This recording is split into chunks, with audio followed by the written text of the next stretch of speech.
Usually, everyone goes to Matthew, Luke, or one of the Gospels for the Christmas story. And we've had a habit over the past few years to go to another text, which we've reused a few times, and we're going to use it again today. And it's one that actually Derek read this morning in Galatians 4. It's been modified, it's been changed, it's been cut, it's been added to. So the ones that have heard it before will hear some new stuff. Some of you that heard it before and don't remember it, it'll all be all new to you. And some of you hadn't heard it at all, so you hear it today. But it is a great Christmas story out of Galatians. Before I do that, I thought I would start with a little bit of history of Christmas. The early Christian holidays were Recreation Day, which we now celebrate as Easter, and Pentecost, which is Family Day. But in the late 3rd century AD, the bishops decided to include Christ's Mass. It was actually 2 words then. A Mass celebration for Christ's birth. And the date chosen by Rome was 1225. We still celebrate today. The Eastern Orthodox Church chose another date. You know what it is?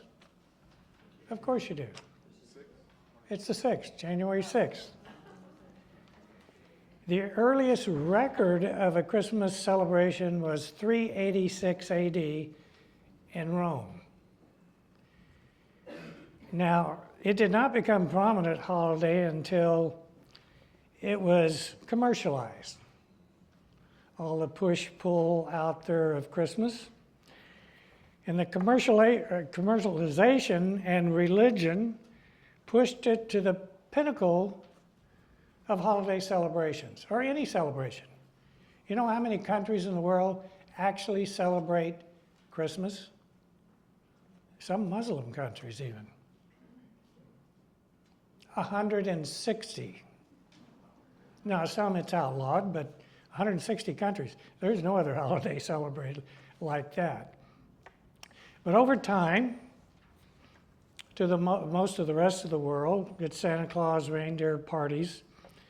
As Christians, we still defend the meaning of Christmas.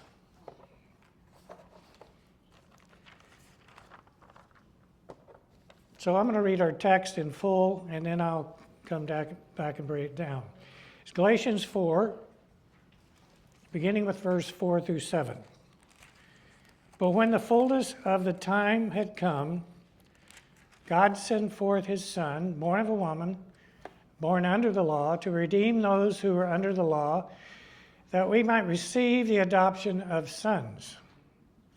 And because you are sons, God has sent forth the Spirit of his Son into your hearts, crying, Abba, Father.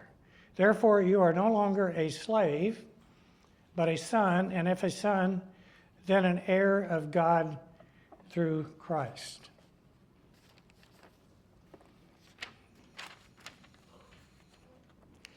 There's a song that has been one of the more popular Christmas songs way back when. It's called What Child Is This? Or Whose Child This Is? One of our most beloved Christmas songs. It's sang during this Christmas, and it's by William Dix. And many, many of the popular singers today have sang this song, Josh Groban and everybody else. It's one of their favorites to pick up.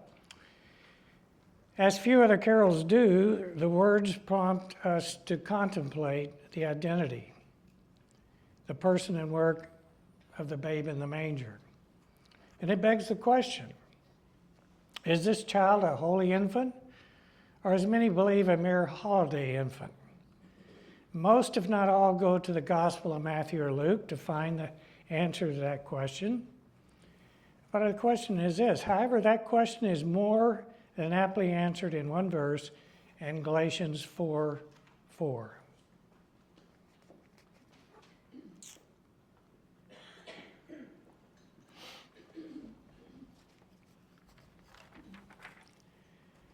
Now let's go through some of the other versions so we get it right. We read it in the King James.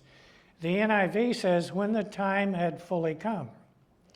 In the New Living Bible, it says, when the right time came.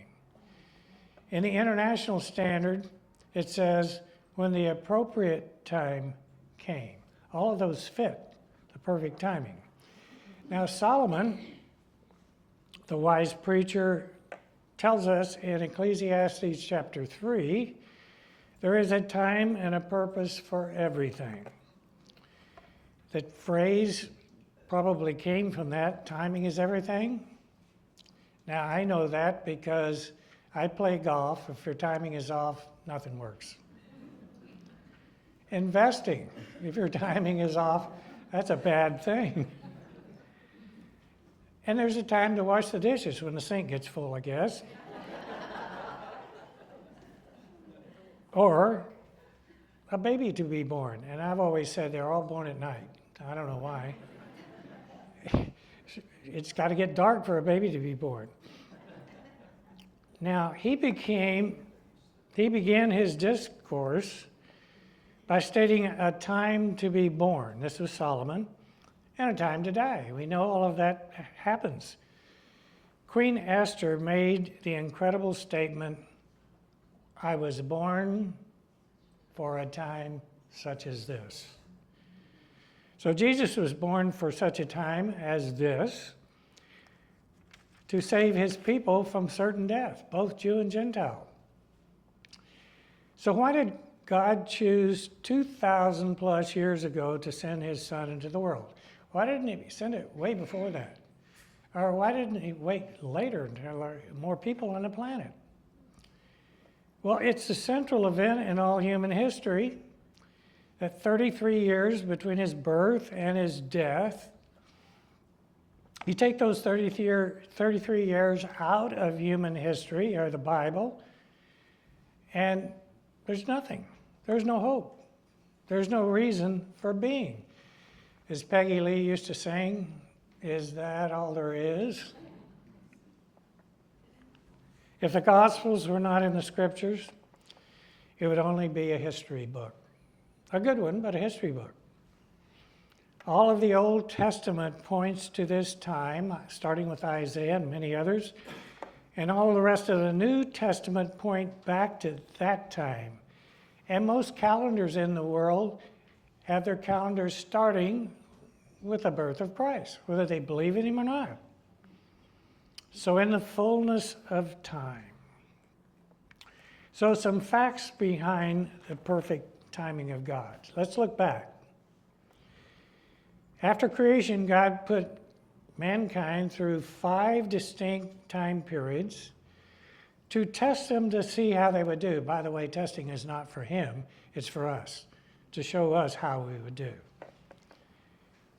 So first of all, there was a time of innocence. We know that Adam and Eve lived through that. There was perfect harmony. Everything was great. Told them only one thing that they couldn't do, and guess what? They did it. Ruined everything. But if you and I had been there, we'd have done the same thing. Number 2, it was a time of conscience. They now knew good from evil after that and had a responsibility to choose. In Genesis 3:22, they chose wrong. How did this turn out? Well, it ended up in the flood, Genesis 6:5, where every intent of the heart was only continually evil. Can you imagine that? I thought it was bad now. It's almost continually now. But God destroyed all but 8 people and started anew. Number 3, it was a time of human government. This earth had been purged. Man had authority to rule over the earth. Well, how did that turn out? Well, it turned out in the Tower of Babel, when people built a monument to themselves and a god unto themselves. So it was bad news again. Number 4, there was a time of promise. Out of the dispersed descendants of Babel, God called one man, Abraham, and enters into a covenant relationship with him. This is how he's going to save the world. Genesis 12, 1 through 3 says that in him would all the world be blessed, meaning his descendant, which was Jesus. Now, Israel, Abraham's seed, ended up in bondage in Assyria and Babylon. But one promise was unconditional. Through his seed, the Messiah would come. And the New Testament opens with that in Matthew 1:1. The fifth was a time of law. Moses gave the law. God gave it to Moses. And man said, if we only knew exactly what God wanted, we would do it. Yeah. So they gave him his law. And they responded, we will keep it. Well, all the words the Lord has said we will do, how did that work? Well, Romans chapter 7, Paul speaks it out very well. He says, for the law was given by Moses, but grace and truth came through Jesus Christ, just in the nick of time, or about that time. Now, after God had tested mankind for over 4,000 years, under 5 dispensations, it was a time for one thing that would work, and that was grace. It's the only thing that would. By the way, God's redemptive power was always by grace. Adam and Eve offered a sacrifice. God supplied that by grace. Abraham believed God, Genesis 15:6 said, and it was counted unto him as righteousness, again by grace. In Hebrews 11, it says, Abel, Enoch, Noah, each one was saved by grace through faith. Ephesians 2:8, we all know, for grace are we saved through faith. All were saved before that on credit. It was called the atonement. The atonement simply means the covering. Everything before Christ was covered until he came, and then Christ did away with all that. But no one had seen grace walk in human flesh until the fullness of time had come. Now let's look back and see what God was doing in the world to prepare for this particular time. First of all, we'll start with Rome. The iron boot of Rome, it brought law and order to the world, both good and bad. Pax Romano, or Roman peace. For over 200 years BC and 180 AD, it was the longest of any in history that country ruled the world. Rome had built roads throughout the empire so the gospel could travel quickly and safely under Roman law. They didn't know they were doing that, but they did it because God had prepared it that way. Romans 1:8 says, first I thank my God through Jesus Christ for you all that your faith is spoken of to the whole world. That was written in 57 AD. We're talking about the known world. Now, the estimated population back then was about 300 million. And missionaries tell us there are still 1.5 billion people today who never heard the gospel. There was more percentage-wise back then than there is today. We've lost ground.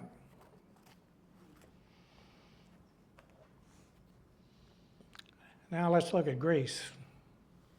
The Greeks had made Greek the common language under Alexander the Great of the East. And Rome adopted the language and took it to the West. Now there's a reason for this. Greek is the most precise language ever written. It's so precise that the word love, the Greeks use 6 words. We use 1. I love my coffee, I love my dog, I love my wife, 1, that's it. How do we understand that? Well, the Greeks made it clear what love was. And the New Testament all was written in Greek, and the Old Testament was translated into Greek in 132 BC, called the Septuagint. In other words, God wanted to make the entire Bible clear so everyone could understand it. Now the dark side of Roman oppression. The world was crying out for a Messiah to save them from Roman oppression. Not just the Jews. The Old Testament had predicted Messiah would come under the rule of Rome. Daniel chapter 2, in the dream of Nebuchadnezzar, you look at verse 45, and it spells out Rome, even though it doesn't say the word. And there would be 3 kingdoms. This is in the dream. First Babylon, Nebuchadnezzar, Media, Persia, then Greece, and the 4th was Rome. And Daniel predicted God would set up his kingdom at verses 45 in Daniel 2. And Isaiah 9, 6 and 7, it says, a child is born and the son is given. Now, the Jewish rabbis understood all of this, but they didn't understand the mission.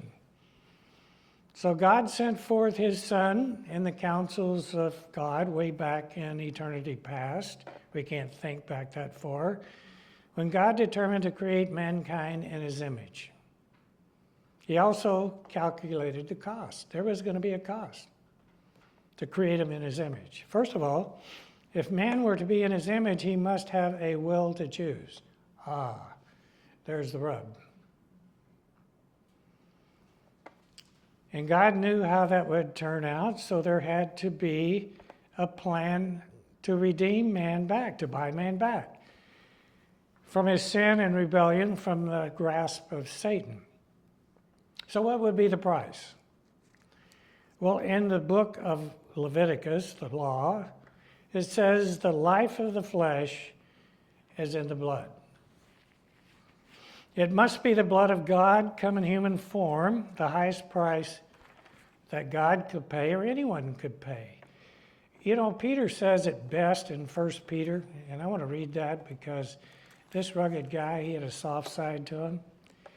1 Peter chapter 1,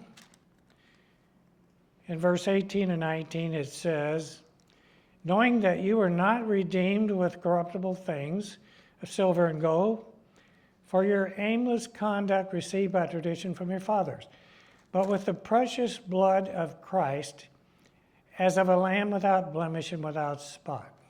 The precious blood of Christ. So why did he do that?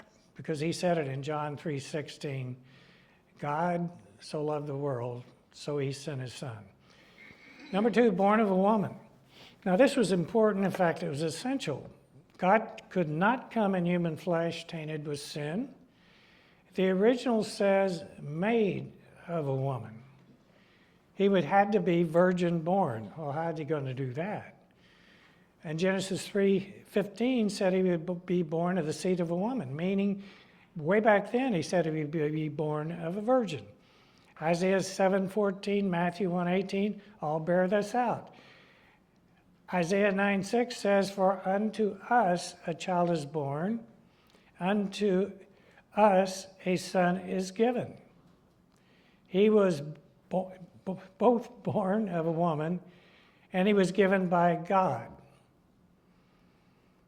A son, he was made him both fully God and fully man.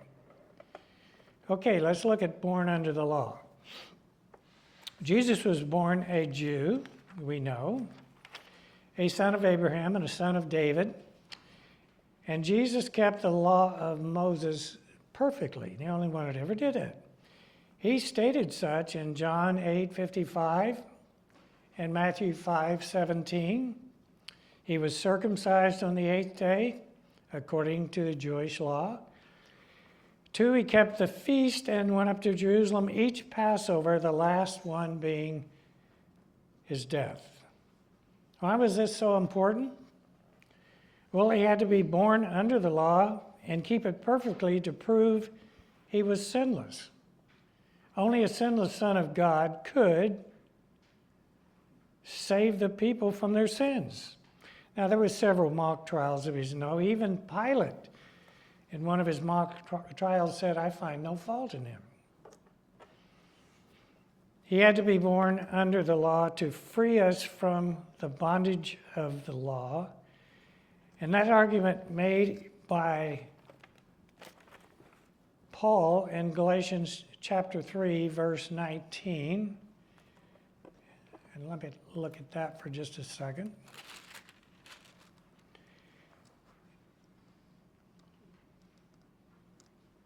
What purpose then does the law serve?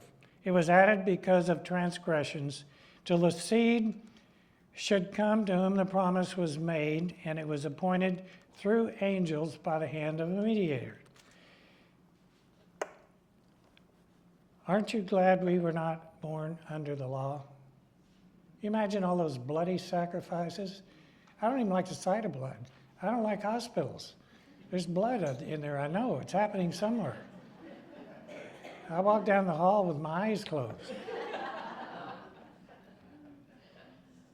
But not when Tony's in there. But Hebrews 10, 3 and 4 said all of those sacrifices were just a reminder of the sins that we have committed, because there's one coming to relieve us back to that. So let's get back to the text in Galatians 4:4. That we might receive the adoption as sons, it says in 5b. He's a child who was born to make us heirs of God, it says in verse 7. As the apostle puts it, he came so that we might receive adoption as sons, heirs with full rights and privileges. You know, the Bible says there's 3 ways that you get into the family of God. First of all, you are adopted. We see that right here, 5b. Secondly, you were born into the family of God. Jesus said to Nicodemus, you remember, you must be born again from above. But the third way, you are bought at a price. 1 Corinthians 6:20. Now, I didn't say you could get in, you get in with one of those ways. You get in all 3. Isn't that amazing? You're adopted, you're born, and you're bought.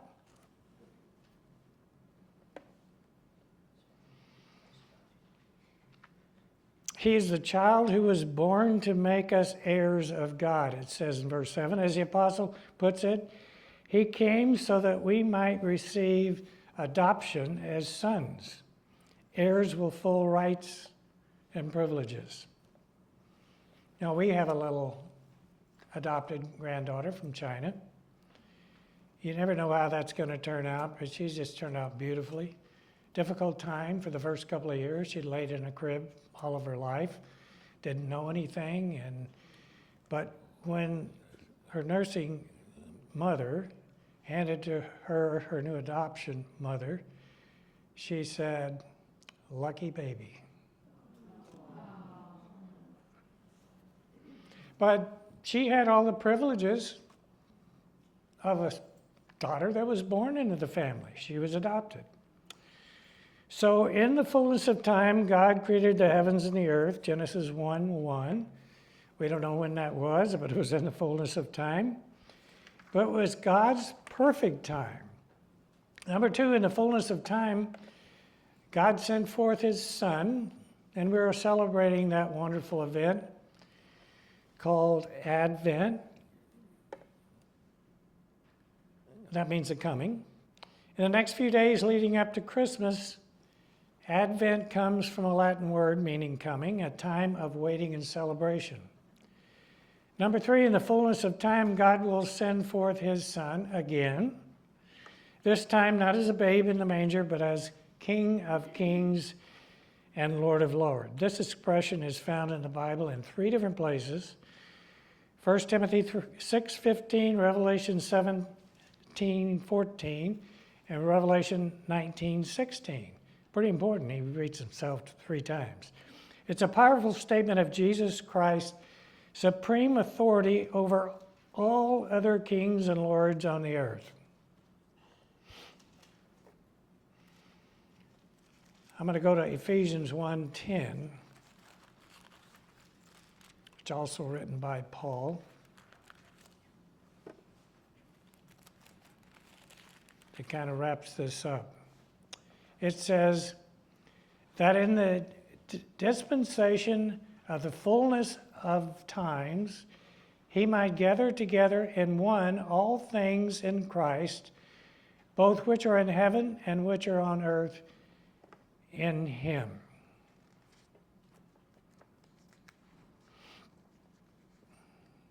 Even so come, Lord Jesus.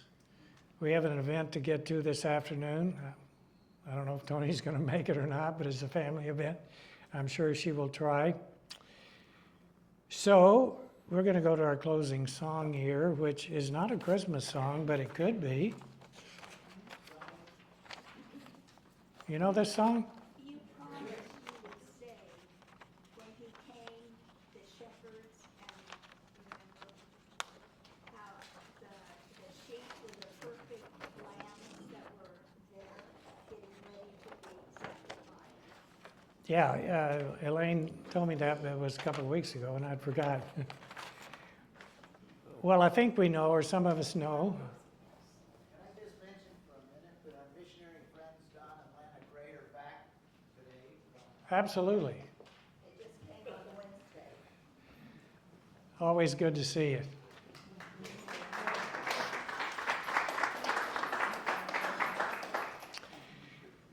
I think many of us know that the sacrificial lambs were set apart from all other lambs. They were spotless, but they were there in this place, the shepherds overlooking them, because they were protected to be the sacrificial lambs. And of course, Jesus was the sacrificial lamb, and he was spotless, without sin, and they were representing that.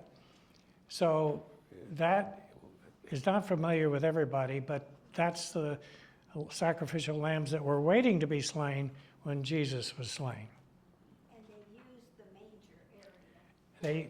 They used the manger area for that. Thanks for bringing that up. Okay, let's do our song. Say, Sonny, Yes.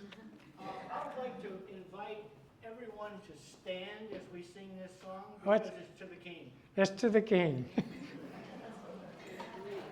Both a baby and a king.